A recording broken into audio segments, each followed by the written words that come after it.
தொடர்ச்சியாக பெஞ்சல் புயல் இன்று பிற்பகலில் கரையை கடக்கும் என்று எதிர்பார்க்கப்படும் சூழலில் சென்னைக்கு இன்று ரெட் அலர்ட் விடுக்கப்பட்டிருக்கிறது. இந்நிலையில் வேளச்சேரியில் பொதுமக்கள் தங்களது கார்களை பார்க்கிங் செய்ய தொடங்கியிருக்கிறார்கள். இது தொடர்பான கூடுதல் தகவல்களை நமது சிறப்பு செய்தியாளர் அபினேஷிடம் கேட்கலாம். அபினேஷ், வேளச்சேரியை பொறுத்தவரையில் எப்போது மழை பெய்தாலும் அங்கு தண்ணீர் தேங்கும் என்ற ஒரு அச்சம் என்பது மக்களுக்கு இருக்கும். இந்த சூழலில் தற்போது மக்கள் எங்கெல்லாம் தங்களுடைய கார்களை பார்க்கிங் செய்ய தொடங்கியிருக்கிறார்கள்?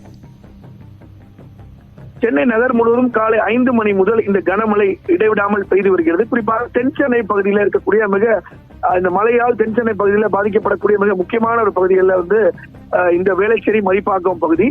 எனவே பொதுமக்கள் தங்களுடைய 4 சக்கர வாகனங்களை வேளச்சேரிக்கூடிய 2 மேம்பாலங்களிலும் பார்க் செய்ய தொடங்கி இருக்கிறாங்க. ஏன்னா ஏற்கனவே கடந்த கால மழையின் போது பல்வேறு கார்கள் மலையில அடிச்சு செல்லப்பட்ட அந்த காட்சிகள்லாம் பார்த்தோம்.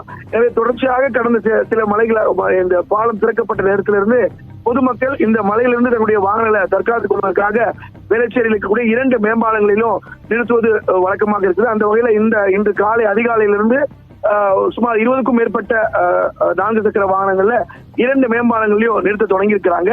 ஒருபுறம் இந்த பகுதியில் இடைவிடாமல் சுமார் 2 மணி நேரத்துக்கு மேலாக மழை பெய்து வருகிறது. காற்றின் வேகமும் அவ்வப்போது அதிகரித்து வரக்கூடிய நிலையில பொதுமக்கள் தங்களுடைய கார்களை வரிசையாக நிறுத்த தொடங்கி இருக்கிறாங்க. ஆனாலும் ஒருபுறம் இந்த பாலம் செயல்பட்டு கொண்டிருக்கிறது. அது இந்த பாலத்துல போக்குவரத்து தடை செய்யப்படவில்லை.